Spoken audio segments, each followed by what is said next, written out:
విద్యార్థి లోకానికి మీ English as Reddy నమస్కారం. ఫ్రెండ్స్, మనం ఈరోజు క్లాస్లో వాంటెడ్ టు అనే స్ట్రక్చర్ని నేర్చుకుంటున్నాము. అది కూడా ఒక కొత్త టెక్నిక్తో. ఆ టెక్నిక్ పేరు ఏంటంటే ABCDEF, అంటే anybody can dance in English for ever. Topic పేరేంటి? Wanted to. ఇది ఎప్పుడు వాడాలి? గతంలో చేయాలని అనుకున్న పనులను తెలియజేటకు మనం ఈ స్ట్రక్చర్ని వాడాలి.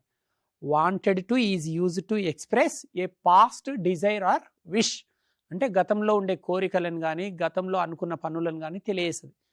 ఫర్ ఎగ్జాంపుల్, నేను ఒక కారు కొనాలని అనుకున్నాను అంటే ఇది గతంలో ఉండే ఒక కోరిక. I wanted to buy a car. చూసారా, ఇది ఒక కోరిక గతంలో మనం కలిగి ఉన్న కోరికలను తెలియజేస్తుంది. లేదా జనరల్గా ఏదైనా ఒక పని అనుకునింటే, నేను నిన్న మార్కెట్కి వెళ్దామని అనుకున్నాను, జస్ట్ అనుకునింటే I wanted to go to market yesterday.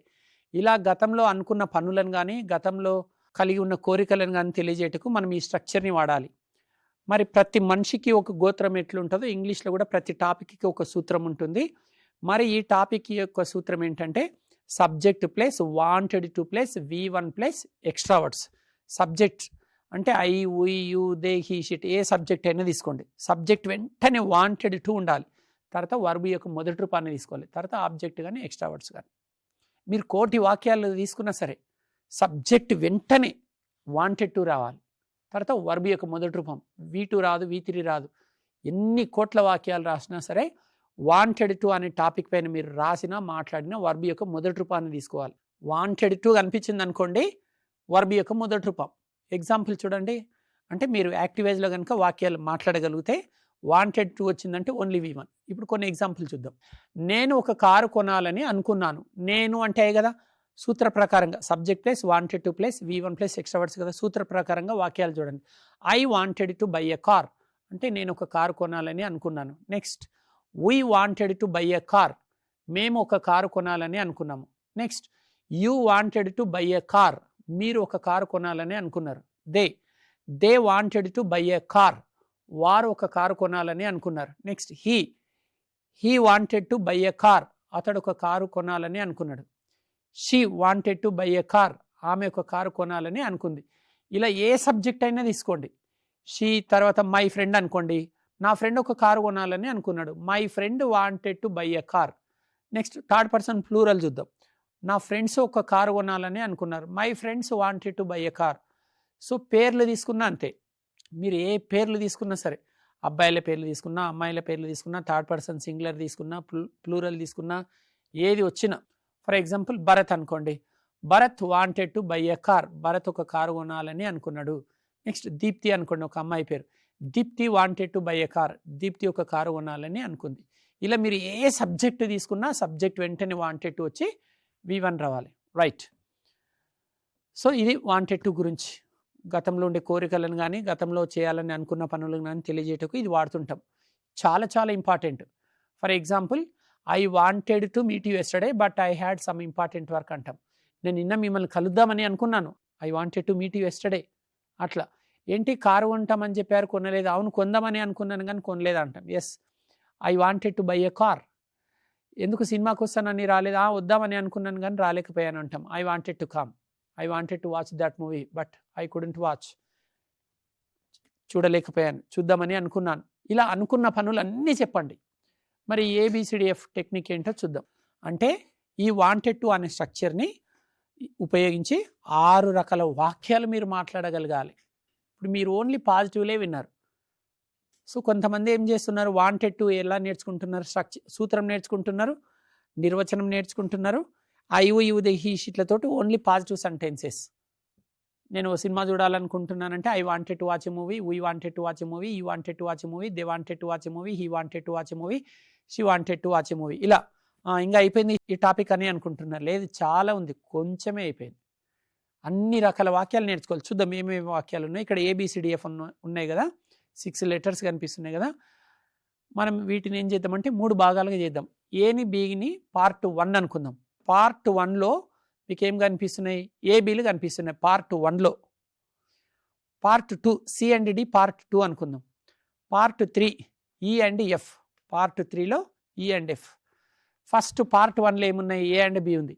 ఏలో పాజిటివ్ స్టేట్మెంట్స్ ఉంటాయి, Bలో నెగిటివ్ స్టేట్మెంట్స్ ఉంటాయి. బాగా గుర్తుపెట్టుకోవాలి మీరు. ఎగ్జాంపుల్, ఇప్పుడు ఇక్కడ నాతో పాటు 6 విద్యార్థులు ఉన్నారు కదా, ఇప్పుడు విద్యార్థుల చేత చెప్పించే ప్రయత్నం చేద్దాం. ముందుగా వాళ్ళ పేర్లను తెలుసుకుందాం. My name is Pradeep. Okay, మీరు My name is Gopi. Right. మీరు My name is Manikanta. My name is Pawan Kumar. My name is Dayakar. My name is Shravan. ఇప్పుడు నేను మీకు తెలుగులో వాక్యాలు ఇస్తాను బేటా, మీరు ఇంగ్లీష్లోకి ట్రాన్స్లేషన్ చేయాలి. సో మీరు అనుకుంటున్నారు కదా అసలు ABCDF టెక్నిక్ ఏంటి అని. చూడండి ఎంత బ్యూటిఫుల్ టెక్నిక్. అసలు మీరు ఇంగ్లీష్లో ఇంపార్టెంట్ టాపిక్స్ అన్నీ ఈ టెక్నిక్ని అప్లై చేసి నేర్చుకోండి, మీకు ఇంగ్లీష్ పరిపూర్ణంగా వచ్చేస్తుంది. పార్ట్ 1లో ఏబీలు ఉన్నాయి, అంటే పాజిటివ్ స్టేట్మెంట్స్, నెగిటివ్ స్టేట్మెంట్స్. తెలుగులో వాక్యం ఇస్తున్నాం. మీరు ఒక కారు కొనాలని అనుకున్నారు, చెప్పండి. You wanted to buy a car? You wanted to buy a car. నెగిటివ్లో చెప్పండి, మీరు ఒక కారు కొనాలని అనుకోలేదు. You did not want to buy a car. చూసారు కదా, పార్ట్ 1లో ఏం నేర్చుకున్నారు? Positive statements, negative statements. Part 2లో ఏం నేర్చుకుంటారంటే positive yes no questions, negative yes no questions. మీరు ఒక కారు కొనాలని అనుకున్నారా? Did you want to buy a car? Very good. Negative question, మీరు ఒక కారు కొనాలని అనుకోలేదా? Didn't you want to buy a car? Right. Part 3లోనేమో positive WH questions, negative WH questions. మీరు ఒక కారు ఎందుకు కొనాలని అనుకున్నారు? Why did you want to buy a car? మీరు ఒక కారు ఎందుకు కొనాలని అనుకోలేదు? Why didn't you want to buy a car? Right. Why కాకపోతే AWH వర్డ్ అన్న పెట్టుకోవచ్చు. మీరు ఏం కొనాలనుకున్నారంటే what did you want to buy. Car ఎక్కడ కొనాలనుకుంటున్నారు? Where did you want to buy a car. Car ఎలా కొనాలని అనుకున్నారు? మీ దగ్గర డబ్బులు లేవు కదా, ఎలా కొనాలని అనుకున్నారు? How did you want to buy a car. AWH word అన్న తీసుకోవచ్చు. ఎగ్జాంపుల్కి మనం వై తీసుకున్నాం. మీరు అబ్జర్వేషన్ చేశారండి పార్ట్ 1, పార్ట్ 2, పార్ట్ 3లో. ఇప్పుడు చూద్దాం, డీటెయిల్గా చూద్దాం. పార్ట్ 1లో పాజిటివ్ స్టేట్మెంట్స్, నెగిటివ్ స్టేట్మెంట్స్ ఉన్నాయి. ఈ 2 వాక్యాలు ఎట్లా స్టార్ట్ అయినాయి? సబ్జెక్ట్ చేత ప్రారంభించబడ్డాయి. యూ అనే సబ్జెక్ట్ చేత చెప్పాం. You wanted to buy a car. ఇక్కడ you did not want to buy a car. చూసారా, 2 వాక్యాలు యూ అనే సబ్జెక్ట్ చేతనే స్టార్ట్ అయ్యాయి. ఇంగ్లీష్లో ఏ టాపిక్ అయినా సరే పాజిటివ్ స్టేట్మెంట్స్, నెగిటివ్ స్టేట్మెంట్స్ ఎప్పుడు స్టార్టింగ్లో సబ్జెక్ట్స్ ఉండాలి. గుర్తుపెట్టుకోవాలి, ఇంపార్టెంట్ టెక్నిక్ ఇది. సో ఇవి ఎప్పుడు వాడాలి? రియల్ లైఫ్లో మిమ్మల్ని వేరే వాళ్ళు అడిగినప్పుడు, మీరు స్పందించేటప్పుడు, అవును అని చెప్పేటప్పుడు అది, కాదు అని చెప్పేటప్పుడు ఇది. నేను మిమ్మల్ని అడుగుతున్నా, ఏమండి మీరు ఒక కారు కొనాలని అనుకున్నారా అని నేను మిమ్మల్ని అడుగుతున్నా. అవునండి కారు కొందామని అనుకునింటి అంటాం. I wanted to buy a car. లేదు నేనేం అనుకోలేదు. No I did not want to buy a car. లేదు నేను కొనాలని అనుకోలేదు. I did not want to buy అనాలి. అంటే ఎదుటి వాళ్ళు మిమ్మల్ని ప్రశ్నించినప్పుడు ఎస్ చెప్పేటందుకు ఏ, నో చెప్పేటందుకు బి. మరి సిడీలు ఎందుకు నేర్చుకోవాలి? పార్ట్ 2లో సి అండ్ డీలు ఉన్నాయి. మీరు వేరే వాళ్ళని ప్రశ్నలు అడిగేటందుకు. మీరే నన్ను అడగాలనుకుంటున్నారు, ఏమండి మీరు కారు కొందామని అనుకున్నారా అని నన్ను అడగాలి. Did you want to buy a car. Did తోటి స్టార్ట్ అయింది. పాజిటివ్ నెగిటివ్ ఏమో సబ్జెక్ట్స్ చేత స్టార్ట్ అయ్యాయి. ఇక్కడ క్వశ్చన్స్ ఏమో హెల్పింగ్ వర్బ్స్ తోటి స్టార్ట్ అవుతున్నాయి. డిడ్ అనే హెల్పింగ్ వర్బ్ వాడాలి. వాంటెడ్ టు అనే స్ట్రక్చర్లో ఎస్ నో క్వశ్చన్స్ కోటి అడిగినా సరే డిడ్ అనే హెల్పింగ్ వర్బే వాడాలి. ఎన్ని సబ్జెక్ట్స్ తీసుకున్నా, ఎలాంటి సబ్జెక్ట్స్ తీసుకున్నా డిడ్ వస్తుంది. Did you want to buy a car. మీరు ఒక కారు కొందాం అనుకున్నారా? Negative question, didn't you want to buy a car. మీరు ఒక కారు కొందామని అనుకోలేదా? చూసారా, రెండింటికి డిడే వచ్చింది. Did you want to by, didn't you want to by. కాకపోతే ఇక్కడ డిడ్కి నాట్ వచ్చింది, నెగిటివ్ క్వశ్చన్ కాబట్టి. ఆ నాట్ పక్కకు తీసి ఇక్కడ డిడ్డే ఉంది, ఇక్కడ డిడ్డే ఉంది కదా. బాగా గుర్తుపెట్టుకోవాలి, పాజిటివ్ క్వశ్చన్స్ అంటే positive yes no questions, negative yes no questions ఎప్పుడు డిడ్ అనే హెల్పింగ్ వర్బ్ తోటి స్టార్ట్ అవుతాయి ఈ టాపిక్లో. ఇప్పుడు WH టైప్ క్వశ్చన్స్ చూద్దాం. అక్కడ కూడా డిడ్ ఉంటుంది. అసలు క్వశ్చన్ అంటేనే డిడ్ ఉండాల్సిందే, కాకపోతే డిడ్కి ముందు WH వర్డ్ ఉంటుంది. మీరు ఏ WH వర్డ్ తీసుకుంటే చూద్దాం. మీరు కార్ ఎందుకు కొనాలనుకున్నారు? Why did you want to buy a car. అది వై తర్వాత డిడ్ అవుతుంది కదా, డిడ్ ఉంటుంది అక్కడ. మీరు కార్ ఎందుకు కొనాలనుకోలేదు? Why didn't you want to buy a car. అక్కడ కూడా డిడ్ ఉంది, కాకపోతే డిడ్కి ముందు వై ఉంది. ఇదండి, మనం ఇన్ని రకాల వాక్యాలు నేర్చుకుంటేనే మీరు ఇంగ్లీష్ ఈజీగా ఎలాంటి డౌట్స్ లేకుండా పరిపూర్ణంగా మాట్లాడగలరు. సో ఈ ABCDFలో ఏమున్నాయి మరొక్కసారి అబ్జర్వ్ చేయండి.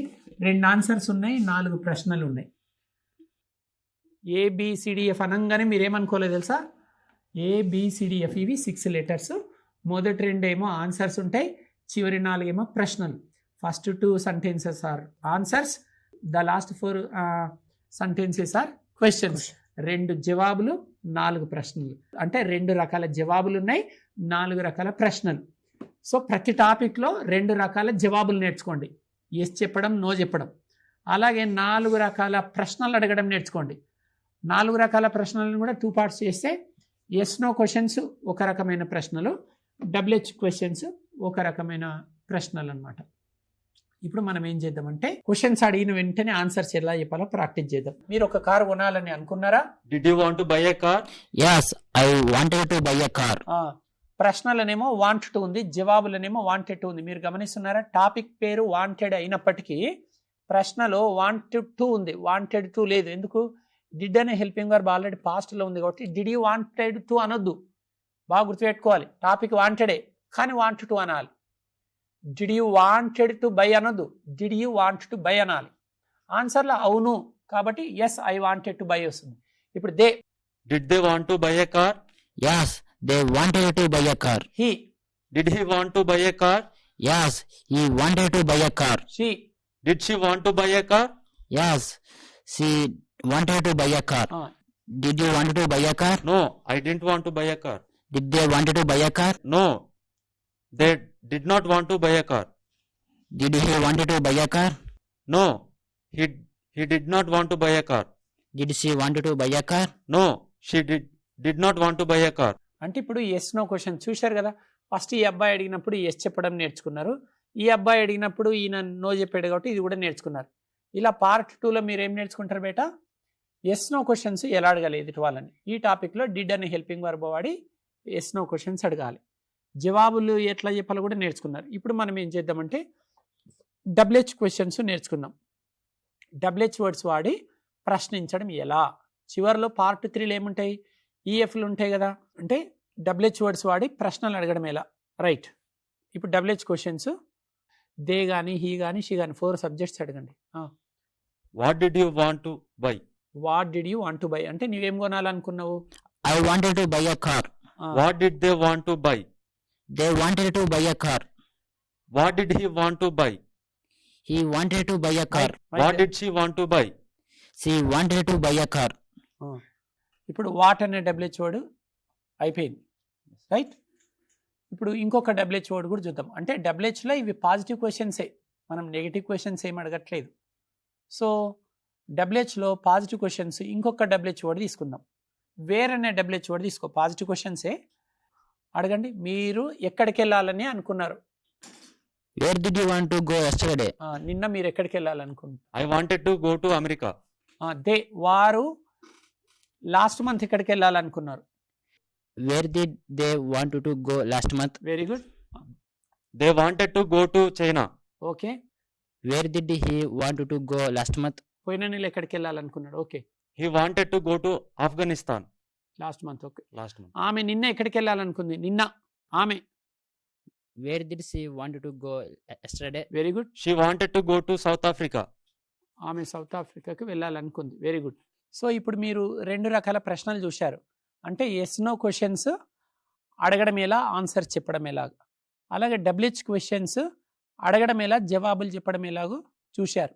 సో మీరు ఇన్ని రకాలుగా నేర్చుకోవాలి. సో మీరు ఓన్లీ వింటే రాదండి, మీరు అంటేనే వస్తుంది. మీరు ప్రతి టాపిక్ని, అన్ని ఇంపార్టెంట్ టాపిక్స్ అన్ని చాలా క్రియేటివ్గా డిజైన్ చేసి మీకోసం ఇంత రిస్క్ తీసుకొని ఇస్తున్నాం కాబట్టి మీ నుంచి బెస్ట్ రిజల్ట్ ఎక్స్పెక్ట్ చేస్తున్నాం మేము. మీరు చక్కగా ఇంగ్లీష్ నేర్చుకోవాలని మేము మనస్ఫూర్తిగా కోరుకుంటున్నాము. మీకు ఎంత ఇంట్రెస్ట్ ఉంటే చూడండి, ప్రపంచం అంతా మర్చిపోయి పనులన్నీ పక్కకు పెట్టి ఇదిగో టీవీలో చూస్తున్నారు, కొందరేమో సెల్ ఫోన్లో యూట్యూబ్లో చూస్తున్నారు కదా. మీకు ఇంగ్లీష్ అంటే ఎంత ఇష్టం ఉంటే మీరు ఈ క్లాస్ చూస్తున్నారు చెప్పండి. మీకు ఒక సీక్రెట్ చెప్పమంటారా?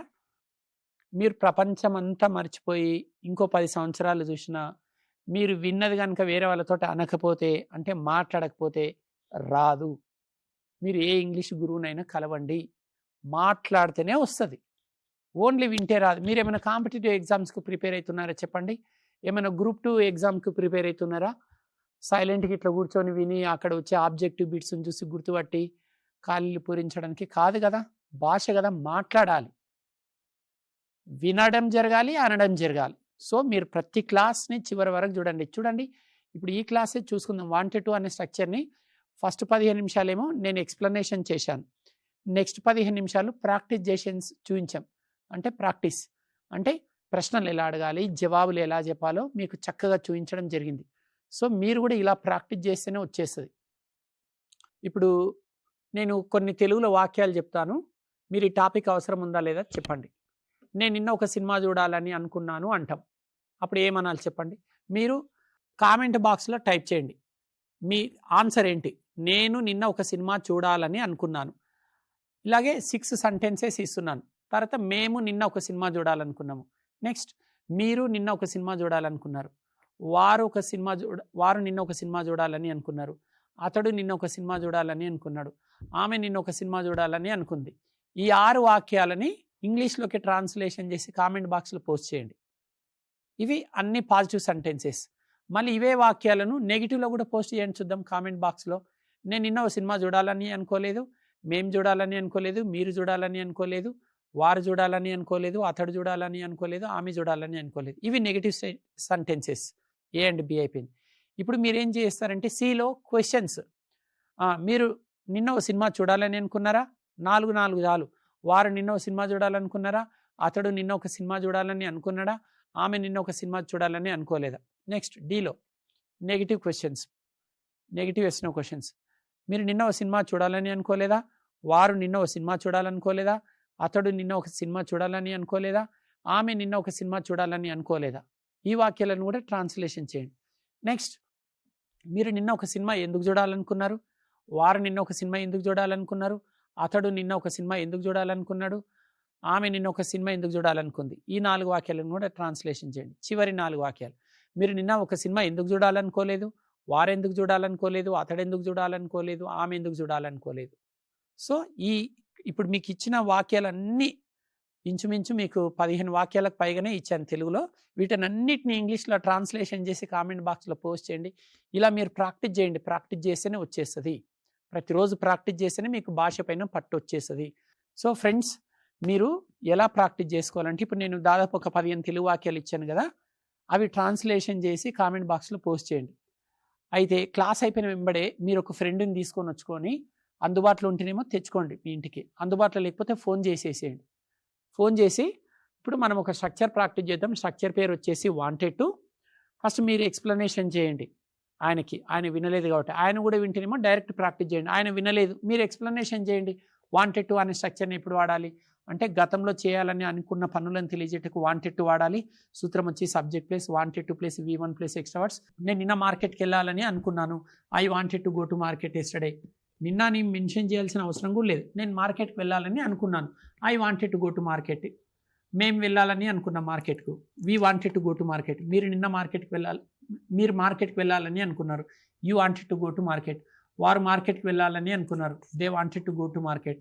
అతడు మార్కెట్కి వెళ్ళాలని అనుకున్నాడు. He wanted to go to market. ఆమె మార్కెట్కి వెళ్ళాలని అనుకుంది. She wanted to go to market. లేదు మీ ఫ్రెండ్ కూడా విన్నాడు అనుకోండి, క్లాస్ ఇద్దరు కలిసే విన్నారు. మీరు ఎట్లా ప్రాక్టీస్ చేయండి అంటే ఫస్ట్ మీరు కొన్ని క్వశ్చన్స్ అడగండి. ఫస్ట్ ఎస్ నో క్వశ్చన్స్ అడగండి, ఆయన ఆన్సర్స్ చెప్పమనండి. తర్వాత తనని కూడా క్వశ్చన్స్ అడగమనండి, అప్పుడు మీరు ఆన్సర్స్ చెప్పండి. ఎగ్జాంపుల్ ఇట్లా చెప్పండి, మీరు నిన్న ఓ సినిమా చూడాలని అనుకున్నారా? ఎట్లా స్టార్ట్ చేస్తారో చెప్పండి. డిడ్ యూ వాంటెడ్ అనాలా, డిడ్ యూ వాంట్ అనాలా? డిడ్ ఉంది కాబట్టి వాంట్ టు తీసుకోవాలి. Did you want to watch a movie yesterday అనాలి. ఇప్పుడు మీ ఫ్రెండ్ ఎట్లా చెప్పాలి? అవును నేను నిన్న ఒక సినిమా చూడాలని అనుకున్నాను అని చెప్పాలి. Yes I wanted to watch a movie అని చెప్పాలి. Yes I wanted to watch. మీ ప్రశ్నలనేమో వాంట్ టు ఉంది, ఆయన జవాబులనేమో వాంటెడ్ టు ఉంది. నెక్స్ట్ దే అనే సబ్జెక్ట్ పైన కూడా అడగండి. వారు నిన్న ఒక సినిమా చూడాలని అనుకున్నారా? Did they want to watch a movie అని మీరు అడగాలి. అతడేం చెప్పాలి? అవును వారు ఒక సినిమా చూడాలని అనుకున్నారని చెప్పాలి. Yes they wanted to watch a movie. Next he అనే సబ్జెక్ట్ తీసుకోండి. అతడు నిన్న ఒక సినిమా చూడాలని అనుకున్నాడా? Did he want to watch a movie yesterday? ఈయన చెప్పాలి అవును అతడు నిన్న ఒక సినిమా చూడాలని అనుకున్నాడు. Yes he wanted to watch a movie yesterday. She మీరు అడగండి, ఆమె నిన్న ఒక సినిమా చూడాలని అనుకుందా? Did she want to watch a movie yesterday? Yes చెప్తుండు మీ friend. Yes she wanted to watch a movie yesterday. తర్వాత మీ ఫ్రెండ్ని కూడా మిమ్మల్ని అడగమనండి, అప్పుడు మీరు జవాబులు చెప్పండి. ఇప్పుడు ఆయన అడుగుతుండు, ఆయనని ఎస్ నో క్వశ్చన్స్ కాకుండా WH వర్డ్స్ పైన ప్రశ్నలు అడగమనండి, వేరు పైన ప్రశ్నలు అడగమనండి. సరే మీ ఫ్రెండ్ మిమ్మల్ని అడుగుతుండు ఇలా, మీరు నిన్న ఇక్కడికి వెళ్ళాలని అనుకున్నారు. ఆయన ఎట్లా అడగాలి చెప్పండి, ట్రై చేయండి. మీ ఫ్రెండ్ మిమ్మల్ని ఇట్లా అడగాలనుకుంటుడు, మీరు నిన్న ఎక్కడికి వెళ్ళాలని అనుకున్నారు. ఎట్లా అడగాలి ఆయన? ఎక్కడికి అంటే వేరు కదా. వేర్ డిడ్ యూ వాంటెడ్ అనొద్దు, wear did you want to go yesterday అనాలి. మీరేం చెప్పాలి? నేను నిన్న మార్కెట్కి వెళ్దామని అనుకున్నాను అని చెప్పాలి. I wanted to go to market yesterday అని చెప్పండి, అంతే. నెక్స్ట్ ఆయన దే అనే సబ్జెక్ట్ తీసుకున్నాడు. వారు నిన్న ఎక్కడికి వెళ్ళాలనుకున్నారు? వారు నిన్న మలేషియాకి వెళ్ళాలని అనుకున్నారని చెప్పండి మీరు. They wanted to go to Malaysia yesterday. Next ఇప్పుడు హీ తీసుకుందాం. అతడు నిన్న ఎక్కడికి వెళ్ళాలని అనుకున్నాడు అని మీ ఫ్రెండ్ అడగాలి. ఎలా అడగాలి మిమ్మల్ని? Where did he want to go yesterday అనాలి. మీరేం చెప్పాలంటే అతడు నిన్న సింగపూర్కు వెళ్ళాలని అనుకున్నాడు. He wanted to go to Singapore yesterday. Next she అనే సబ్జెక్టు తీసుకుందాం. ఆమె నిన్న ఎక్కడికి వెళ్ళాలని అనుకుంది. Where did she want to go yesterday. ఆమె నిన్న కెనడా వెళ్ళాలని అనుకుందని చెప్పాలి. She wanted to go to Canada yesterday. So ఇలా రకరకాల ప్రశ్నలు ప్రాక్టీస్ చేయండి. ప్రాక్టీస్ చేస్తేనే వస్తుంది. మీరు అనుకోవచ్చు వింటేనే వస్తుంది. ఎలా వస్తుంది చెప్పండి? వింటే ఎట్లా వస్తుంది? భాష అంటేనే వస్తుంది. మీరు ఇట్లా రకరకాల WH వర్డ్స్ ప్రాక్టీస్ చేసుకోండి. ఎన్నిసార్లు ప్రాక్టీస్ చేయాలి సార్, ఎన్ని వర్బులతోటి ప్రాక్టీస్ చేయాలి సార్ అంటే చెప్తున్నాను, 20 సంవత్సరాల అనుభవంతో చెప్తున్నాను. ఒక్కొక్క టాపిక్ జీవితాంతం మీతో జర్నీ చేయాలంటే 20 సార్లు విని 60 సార్లు అనాలి. 20 సార్లు వినాలి, 60 సార్లు అనాలి. అంటే మీరు కనీసము 20 వర్బులు తీసుకోండి. 20 వర్బులు తీసుకోండి, లేదా కనీసం 10 వర్బులు అనేది తీసుకోండి. 10 వర్బులు తీసుకొని 6 రకాల వాక్యాలు ప్రాక్టీస్ చేయండి. ఎలా ప్రాక్టీస్ చేయాలనో నేను ఒక్క వర్బుతోటి ప్రాక్టీస్ చేసి చూపిస్తున్నాను. మీరు 10 వర్బులు తీసుకొని ప్రాక్టీస్ చేయండి. కనీసం 60 సార్లు అనాలి అంటున్నాను కదా. ఒక 10 వర్బులు తీసుకొని ఒక్కొక్క వర్బు పైన 6 రకాల వాక్యాలు. ఫర్ ఎగ్జాంపుల్ ప్లే తీసుకుందాం, సబ్జెక్ట్ దే తీసుకుందాం. వారు టెన్నిస్ ఆడాలని అనుకున్నారు. They wanted to play tennis. వారు టెన్నిస్ ఆడాలని అనుకోలేదు. They did not want to play tennis. వారు టెన్నిస్ ఆడాలని అనుకున్నారా? Did they want to play tennis. వారు టెన్నిస్ ఆడాలని అనుకోలేదా? Didn't they want to play tennis. వారు టెన్నిస్ ఎక్కడ ఆడాలని అనుకున్నారు. For example where did they want to play tennis. వారు టెన్నిస్ ఎందుకు ఆడాలని అనుకోలేదు. Why didn't they want to play tennis. చూశారు కదా, నేను దే అనే సబ్జెక్ట్ పైన 6 వాక్యాలు ఇచ్చాను. ప్లే అనే వర్బు తీసుకున్నా. మీరు కూడా ఏం చేయాలి? ఏదైనా ఒక వర్బు తీసుకొని, ఏదైనా ఒక సబ్జెక్ట్ తీసుకొని 6 వాక్యాలు. అంటే ఒక్క వర్బుకి ఎన్ని వాక్యాలు వచ్చినాయి ఇక్కడ? 6. అట్లా మీరు 10 వర్బులు తీసుకోండి. 10 6 60, అంటే 60 వాక్యాలు. మీరు కనుక ఒక్కొక్క స్ట్రక్చర్ పైన 60 వాక్యాలు కనుక ప్రాక్టీస్ చేసి ఈ జన్మకి మర్చిపోరు. ప్రతి టాపిక్ని ఇంతే ఈక్వల్గా ప్రేమించండి. మీరు ఈజీగా ఇంగ్లీష్ నేర్చుకుంటారు. ఈ టెక్నిక్ ద్వారా, ఈ ABCDF అనే టెక్నిక్ ద్వారా మీరు ఈజీగా ఇంగ్లీష్ నేర్చుకుంటారు. ఈ క్లాస్ చక్కగా అర్థమైందని ఆశిస్తూ ఇంతటితో సెలవు తీసుకుంటున్నాను. ఇట్లు మీ AS రెడ్డి మరియు విద్యార్థి బృందం. నమస్కారం.